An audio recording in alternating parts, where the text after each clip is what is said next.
Hey everyone, welcome to the Guile Treatment. Today we have on Mike Hardiman and Big Dan from the UK. Looks like Big Dan might be sound only, but that's all right. And I think we're going to talk a little bit more about MK. We're still waiting for the first big tournament with it, and also do a little bit of a preview of UK Nationals, which is coming up, I guess, in about a month at this point, right? It's, September 8th, 9th, something? Yeah, 8th and 9th. Okay. So, yeah. I guess you guys want to talk about MK? Yeah. Chris, do you want to start off? I think you've had some weeklies. Sure. I think the only Mortal... Let's see, what did I play? I played Vicious this week. Last week I played... I thought you played Johnny this week. No, I changed my mind after he tests. Oh. You'll see on the Versus series that he did not test so well. So my deck is bad. So I swapped it over to. I lost to Victor of all people, by the way, which was really sad. So yeah, I lost to Victor. Yeah, twice actually, and then it was bad. Make it worse for yourself. Stop talking about Victor. Yeah, I know. Stop. But no, I played Vicious. I would imagine Victor likes some of the what's his name stuff, Raiden. Yeah, he played some of that. He played he killed me with Sand Grenade multiple times, by the way. So he powerful the leavened it once. Yeah, it was pretty brutal. Yeah, that's awesome. Yeah, it was pretty hilarious. But yeah, well, they've heard like the people have heard mine and your comments about Mortal Kombat. Let's listen to Mike and Dan's. Their impressions of Mortal Kombat since it's been out. So why don't you start us off, Mike? I don't really know. I love it. It's fun. I actually want to build decks. It makes other people want to build decks. So we're actually playing in Sheffield, which is rare lately. So pretty great. Some pretty stupid stuff, but it's fun overall. What are you playing right now? If you don't have to give your entire deck away, but if you want to give the good people some knowledge. I have been playing a lot of Quan Chi and Raiden. See, he's trying to make our prediction come true that Quan Chi is going to win UK NAS. Yep, and they get banned promptly afterwards. This is pure memes. This is opposite to charge him. Quan Chi, we go in on the memes deep. Who doesn't? With that, it's fun. Play the same card 7 times. Ace maneuver for 20. People gonna die. Nobody lives. The opponent blocks with hand cannon and you cry a little bit. Yeah. Oh yeah, definitely. Yeah. Yep.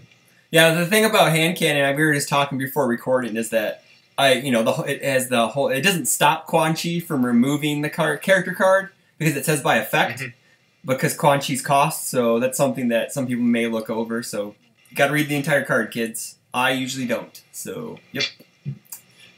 But Raiden is just $500 sunglasses all day long.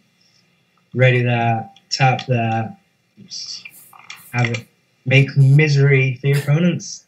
My buddy was reading. Was it like Sealing Evil or whatever the card he has? That's basically like -3 damage if you have 6 or less. Yeah. And he just was looking through it. He's like, "Wait, what does this do?" He's like, "Why? Why is this card?" It's like, well, because not that good of a card actually. -3 damage doesn't do very much. That's true. Yeah. I guess nowadays. But he can do it twice. Well, I guess not in the same attack, but yeah. Yep. Dan, what about you? What have you been messing around with? Well, when we got our character cards at Worlds, I pretty much saw the one that stuck out to me straight away was Kotal Khan because he just seems like an absolute beast.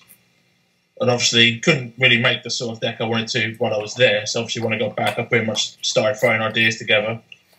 And then from there, obviously, once we got MK, just seeing his support, and then obviously everyone else's support that he could use, like Johnny Cage, Devora, that sort of stuff. And I think that sort of thing, what made me really enjoy the set as a whole, was like all the new characters and all the new ideas that people can come up with.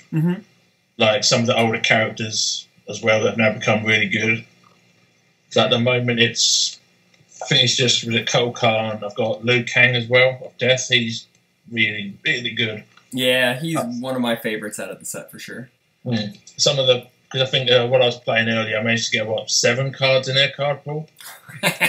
Nice. And then play then play 4 Nero Faticas. It's like, okay, that's not even fair. But yeah, he's just a very cool character. And I think from the set as a whole, there's obviously a lot of like different play styles that people like to use, like early aggression or like the slow control sort of game, like Reptile or Sub-Zero or something. And then you've got like Scorpion. I hate Scorpion so much. Yeah, you and me both, man. You and me both. I hate him too. He just doesn't care. It's like, oh, my life total's this. I don't care. I'm going to keep going. You're dead. It's like, as you do. Yep. I think I'll be interested to see, like, once we start having, like, tournaments with the MK stuff. Because I'm sort of, like, in a similar boat where, like, when Bebop came out, like, I really wasn't that inspired to build anything. I mean, you know, at first there was some, like, cool stuff, but it basically just sort of became, well, I'll build this Bebop character in basically the same way that everyone's built this Bebop character, and, you know, yeah. And with Mortal Kombat, like, there's a lot more, like, you know, I probably have 4 or 5 different decks right now that, like, I want to build and try out. Oh my gosh, Rob's building decks? Yeah, I know. It's pretty bad. I know, what is this? But one of the things is, like, I still have this, like, sneaking suspicion that a lot of them are going to end up being kind of, like, B+, like, A- tier, and there will still be, like, 3 or 4 just sort of, like, S-tier decks where, you know, as the meta starts to get, like, more sorted out, like, you might still see, like, the same, you know, handful of characters, like, at the top. And then, but the decks that are sort of, like, fighting below that to, like, fill out, like, top cuts and everything, I think will be a lot more varied. So, like, that'll be nice. But I'm not totally sold that we're going to see, like, a huge shakeup with, like, things that are winning events. Yeah. So, I mean, you know, obviously there are a couple things that are MK that, like, I think can win events. But I definitely don't think I've seen a whole lot that's, like, invalidating, like, Spike 1 or... I mean, Mad Pro a bit more because there's so much, like, Punch and Judy hate in the set. Yeah. But Spike definitely just seems like somebody where he just was like, I was just good numbers before. Like, my numbers didn't get worse. Yeah, Jet's the same way. Like, he actually gained a lot of stuff out of the set, like Cassie's Nutcracker for one.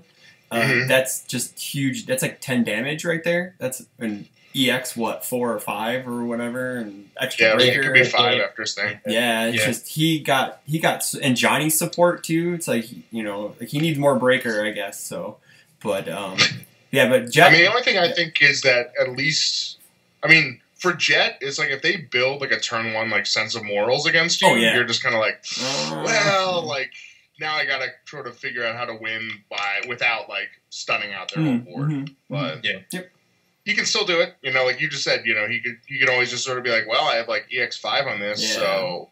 And then he can also play all your foundations to block. He also may end up playing Outworld Marketplace just to make all his giant stuff throws, and it doesn't matter if he, you know, if they block it or not. So yeah, missile launcher seems nice. Yeah, throw a missile launcher. Yeah, okay, yeah. And then if they do block it, just mimic and then do it again after. Because why not? Yeah, that's also true.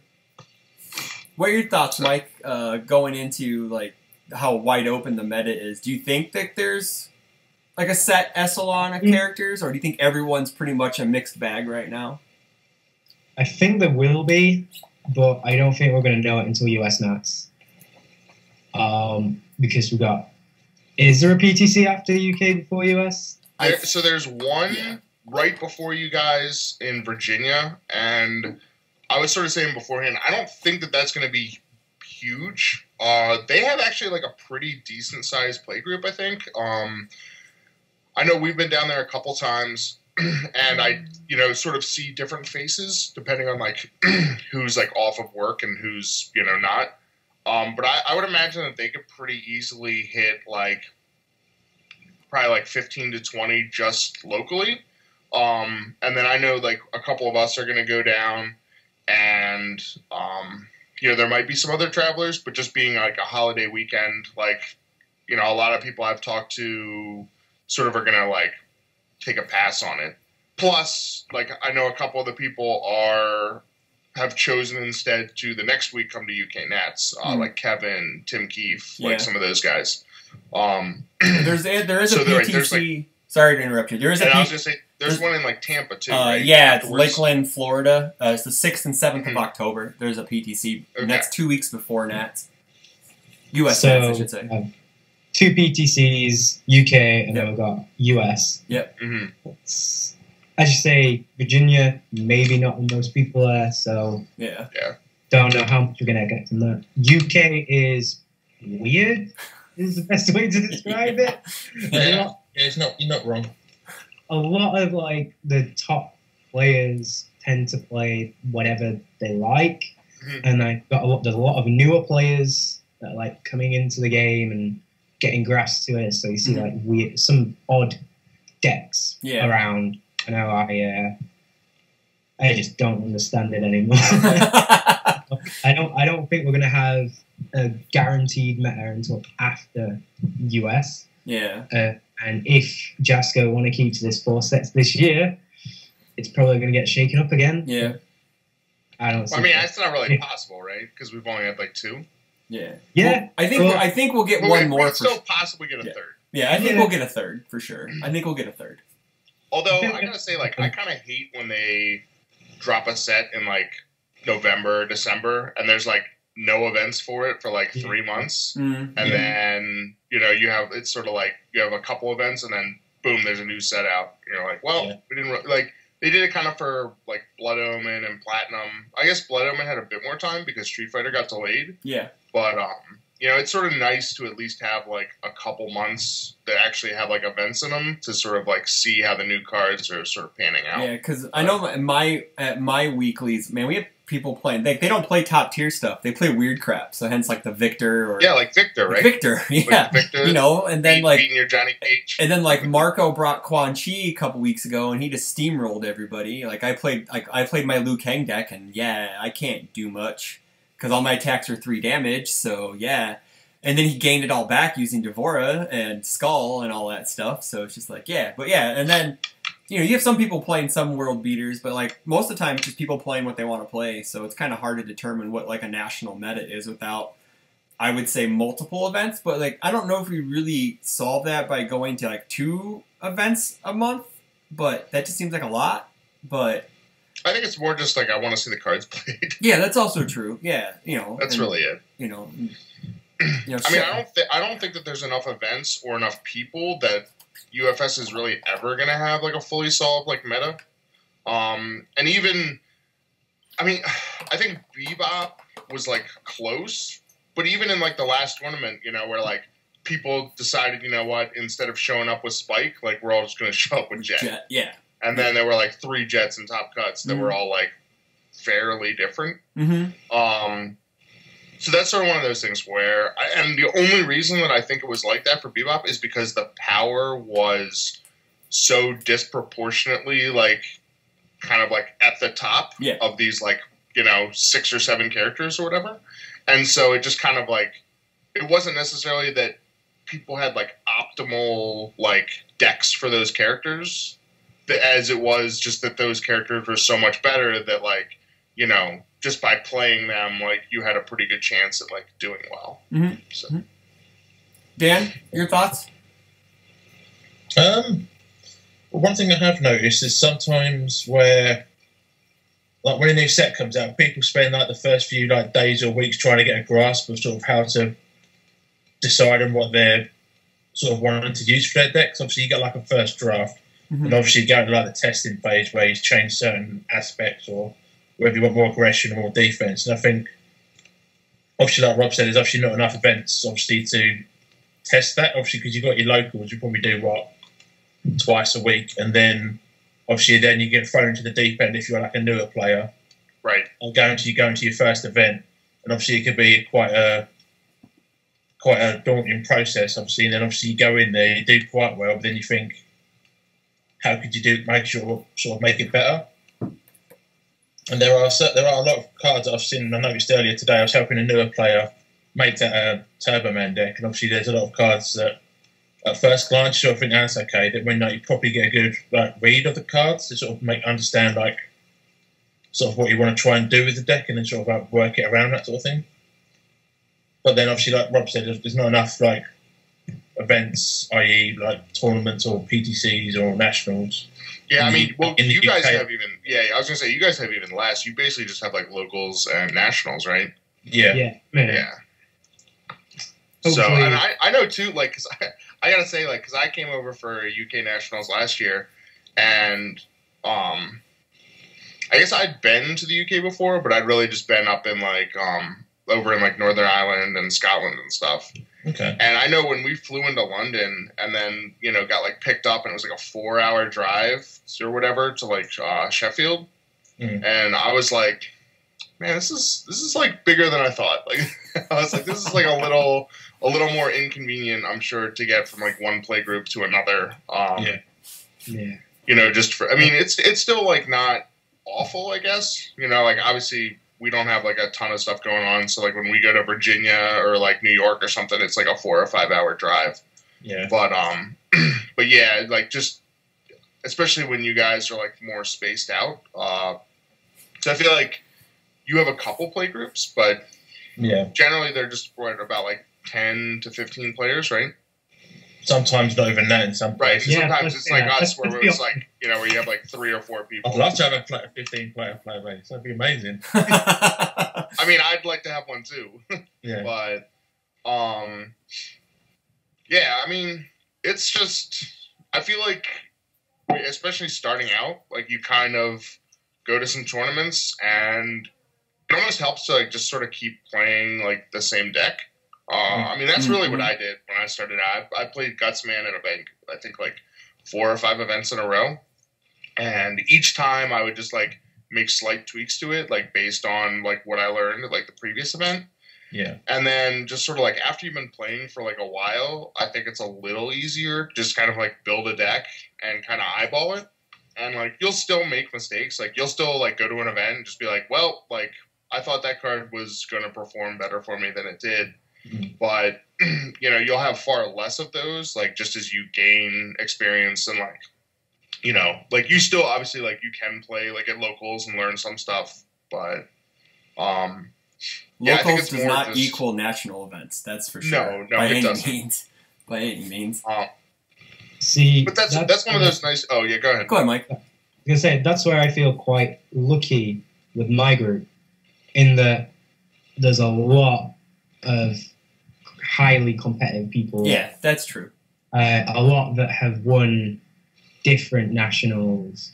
So you've got legacy teams, standard, all different people that have won these events, all within this group playing weekly.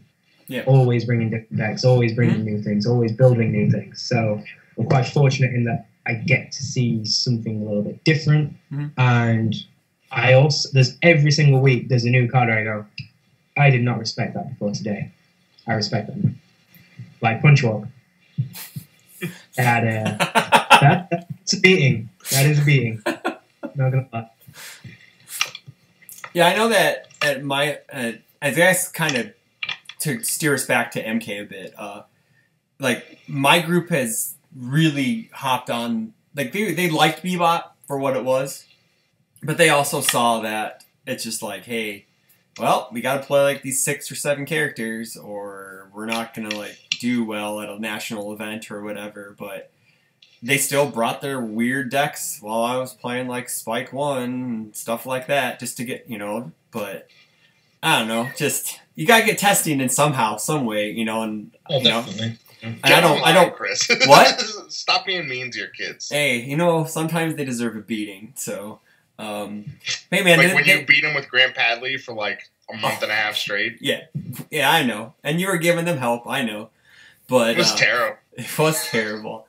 But they've started to adapt their game more. They know that I'm more of a mid range player, and then now they bring more aggressive decks. So I have to counter that with more defense. Or now it's just now we just have our own kind of local meta where we just kind of counter each other back and forth. Because when we went to Omaha to play for the Legendary Wolf store opening, they just play aggression. Like they just play, they're just fast stuff, and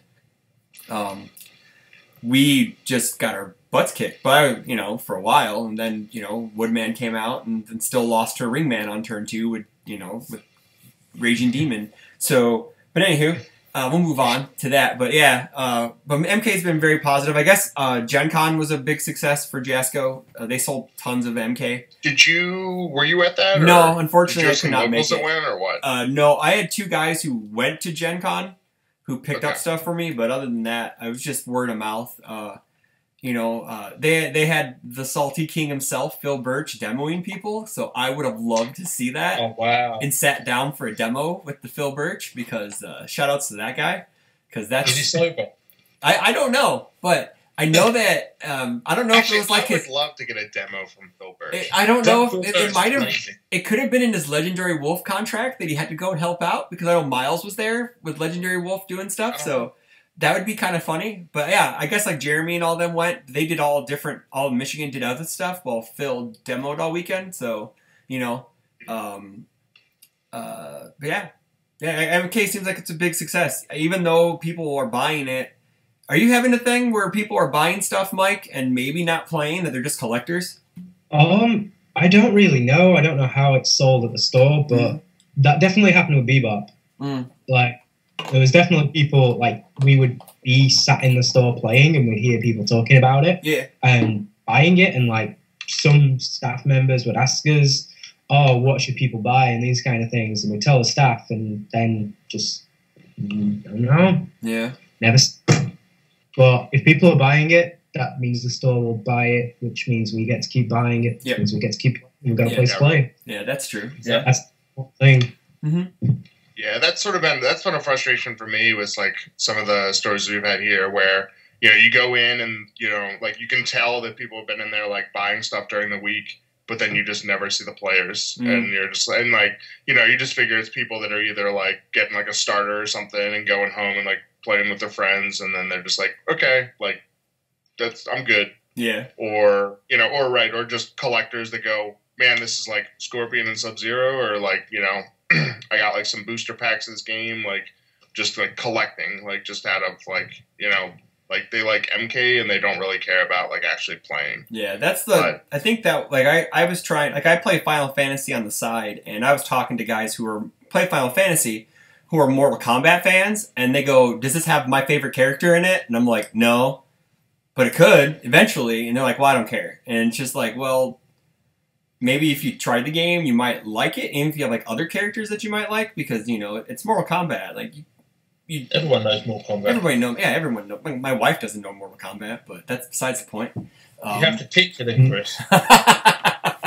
My soon-to-be wife doesn't either. I don't think. She knows Soul Calibur, she knows Tekken, but she doesn't know Mortal Kombat. Oh wow, that's a step above mine. You know, I heard a story that there was once a debate for the Jasco guys over which was better known, if it was Street Fighter or Mortal Kombat. And to settle that, I think it was like Jason. I can't remember who else was there, because I think it was like the Jasco staff at one point.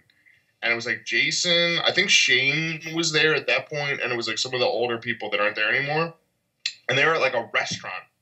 And so their like straw poll was, I think they asked like 10 of like the waitresses if they'd heard of Street Fighter and if they'd heard of Mortal Kombat. And like Mortal Kombat just like wiped the floor with Street Fighter. It was only like 3 of them had heard of Street Fighter, and like, you know, 7 or 8 of them had like heard of Mortal Kombat. Why do you think that is though? Like, I think it's just because Mortal Kombat was like, I mean, especially in the US, like, you know, it's like, I feel like a little bit of a bigger deal than it would be like internationally. Are you talking about like the blood and gore factor and all that stuff? Yeah, and I think it's just one of those games that was like just sort of like well known, especially depending on like your age. It's like when you were a kid, you know, it's just one of those games you're like, oh my gosh, like I can't believe all this, like, oh, this one's, you know, like you had like the blood code because like, you know, it was like censored and all that stuff. So it was like, I feel like that was just one of those things that was like more known like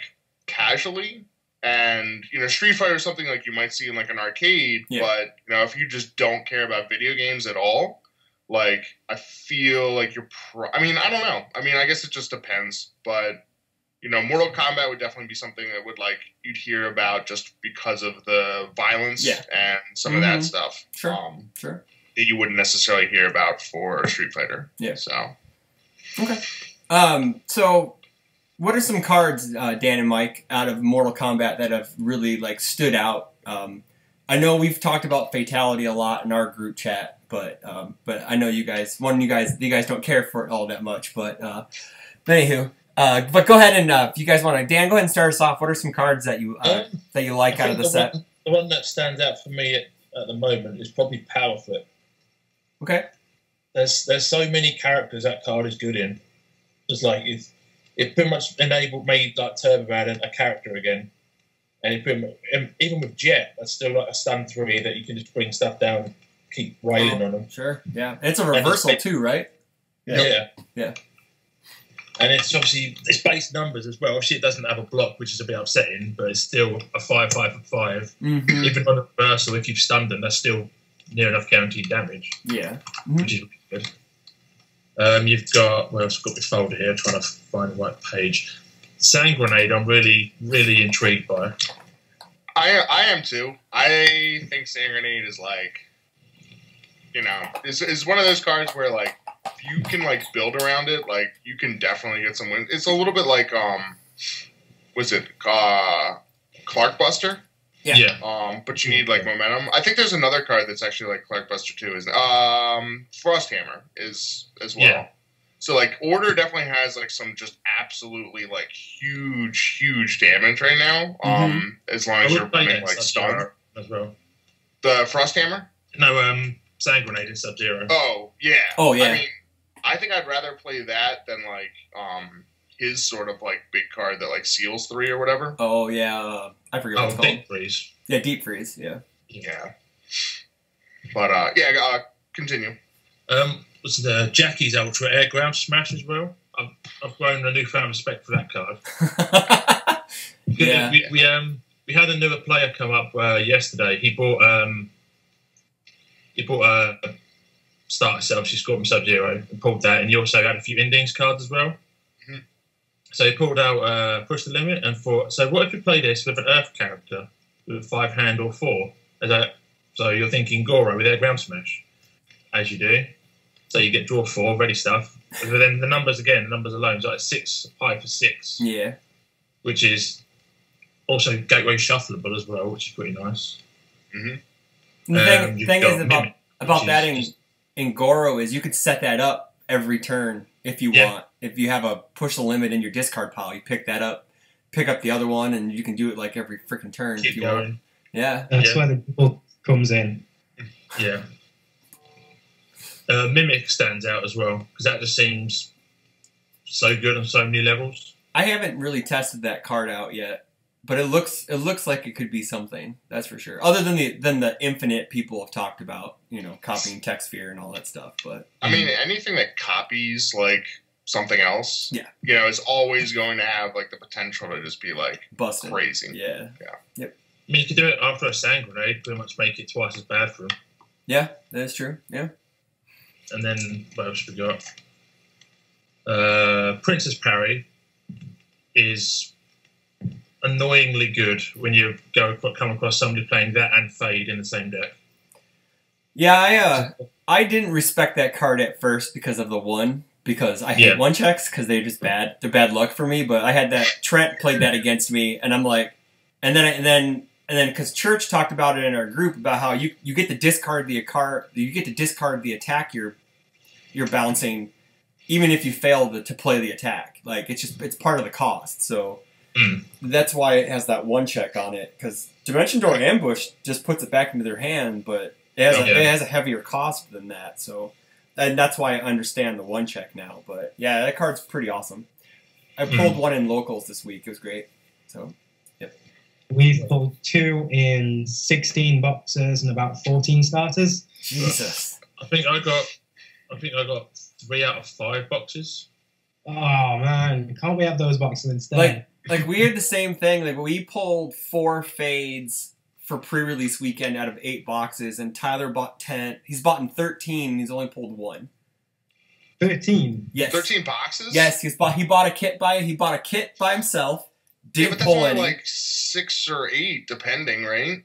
What? Maybe just to buy the single. Yeah, well, he did. He ended up buying singles, and then to his third, and then he just bought a random box this past Wednesday, and I think it's 11 to 13 boxes. It's one of the two, and then he finally pulled his 4th fade with like his 8th black magic curse thing and all this other Coolest thing crap. I've heard of fade was someone who's like, yeah, so if I like respond with like Quantree's Fortress and say that they can't play copies of it, and then I fade it, they just have to hold the card for the rest of the turn, right? Yeah. I was like, On that.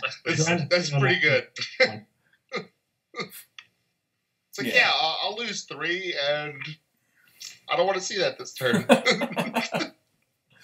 Okay. Sure. Mike, what about you? What are some cards that stand out? They don't have to be ultra rares or anything, but like if there's anything that Yeah. I think one of my favorite cards is definitely Single Barrel. It's also one of my most hated cards because I like Quan Chi, I like Mysterious Mr. Bread, I like all those good things, and it really hoses you if you do that.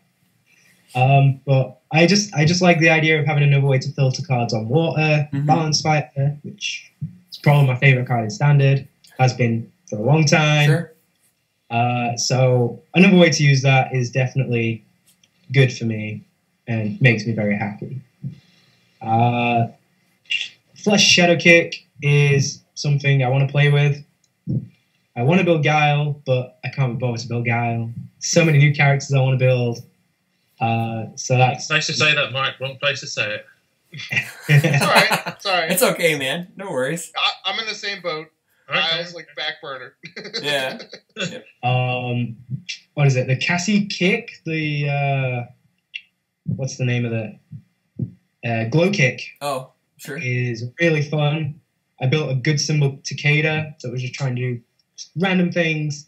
Been able to get whatever you want out of your discard pile. It's not a foundation. It's just really, really nice. Because that reveals the top, right? That reveals the top card, and if it's a non-foundation, you add it to your hand? If it's foundation, you add it to the beginning of your card pool, yeah. So you just stack with Takeda and then go Glow Kick. I'll have that. Sure. That's cool. Nice, fun. That seems okay.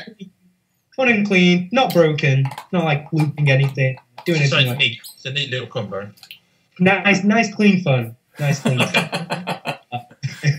Insect Puppeteer, I'm sure people have been on about that as well. I mean, being able to do that in hand cannon against Spike 2, that definitely has won me some games.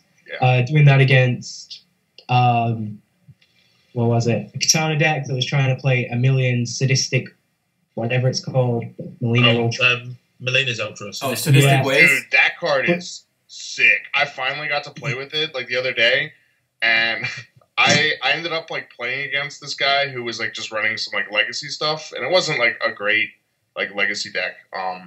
But he turn 1 dropped like Whereabouts Unknown or whatever, where you just blow up a foundation for like 3 momentum. And I'm playing like Iceman and just have like 2 statistics in my hand, and I was like, oh my god, like all I need to do is go to Desperation. Dream is real. I was just like double multiple 4. Yeah, I built a Melina deck using that, and that is very, very nice. Aren't they all 4 damage as well? Mm-hmm. They can be Robot Masters as well. Yeah. Yep. Yeah, they can. They do. So That is good. let's say that's another one of my cards I'm happy with. Sadistic Ways. Being able to Desperation, have a couple of momentum. Now it's multiple 4. Okay. Yeah, and I mean, even with that, like, giving that ability to just get like 2 snap momentum on those symbols, like, is pretty good. I mean, I haven't gotten a chance yet, but I would imagine like Plant Man is gonna really like that card as well. Just like anybody where it's like you can sort of sacrifice, like, cause this thing is you just sort of like give up like whatever the worst 2 cards in your hand are, and boom, like you have 2 momentum. Okay, sure. Rising Monk is something I want to build around a lot as well. Yeah. That's the rare, isn't it? Yep. Yeah. I haven't figured out the deck for it yet, but I want to do it. Does it involve also playing Shield Ram in that deck with that? Probably not. Probably Tengu Dive instead. Tengu Dive instead? Yeah. Yeah. Playing all the bad checks. Okay, sure. Yeah. Yeah. You like to live dangerously. Yeah. And honestly, these two kind of fit the same thing. All-powerful Sorcerer and Commander of the Undead. They are clutch in Quan Chi. Especially Quan Chi. Being able to filter out character cards from your hand where you draw the Proto-Mans and the Napalm Mans that you can't physically play. It's just nice. So the one is what? Just discard a character and draw, right? Yeah. Yeah, that's pretty sweet. Sorcerer. And the other Commander one? of the Undead is flip, bin the top 4. You may add character cards to your hand. Okay. So, pretty useful in defense, but you also just mill 4. Doesn't it have an R on it that cancels something too? Is it all-powerful Sorcerer? That's Sorcerer. That's Sorcerer? Yeah, okay. Yeah. Commander of the Undead can commit for +1 damage for each printed 6 controlling you discard. To a maximum of 4. Only 4? That seems Only 4. That seems sad. That's not 6. I know, that's not Switch +4 on the next 2 attacks on Electric Fly. That's... Man, Electric Fly is a card. Yeah. It's definitely a card. I hit Goro for over 20 on turn 2 because of that card. Goro doesn't like being hit for 20 on turn 2. No, he doesn't. Trip Pants played a Guile deck that played that. It played basically a lot of the raiding cards and Flashy Shadow Kick and a couple of Guile cards. And he went like Electric Fly into something else. Into what's his ultra rare Vicinity Blast? And it was pretty brutal. Yeah. Luckily, I had the clutch revoke to be like, no, you don't get to do that after he had paid costs. I was like, no. I was like, sweet. Chris, you're so mean. I am, but yeah, whatever. I was vicious. I was evil and mad and angry. So That makes sense. yeah. I think the last card that really does it for me is probably Flame Aura. Mm-hmm. Everyone's reaction just to that one card. I've always been a fan of Vitality Loss. Ever since the days of Dimitri 1, Batspin, Midnight Bliss, those are the days. Oh, the original Dimitri. Oh, I was going to say the old, okay. The original old. Dimitri. Gotcha. Typing on that card was just horrendous. So, Flame Aura with Ophidiophobia to just say, I'm taking 0 from whatever this is. Care. Just nice. And then burning them as they block or as you block. Just... Yeah, I lost a game at the release event in Schaumburg because my opponent led with that, and then he was stacking 6 damage on everything, so I had to block everything, and so he's burning me for 3. I lost a game like that too. It was like, wow, okay, cool, man. It's like in a release event, it seems super overpowered, but as like in a standard, it's not as bad. But man. Got to pack those mathematicians, kids, if they lead with it, so just to flip it. So, that may be a card that may be coming back. But there's tons of combos now, too, so you should be playing Mathematician anyways, because that card's really good. So yeah. Not as good as it used to be, thanks to the change to set. Yeah. Oh, yeah.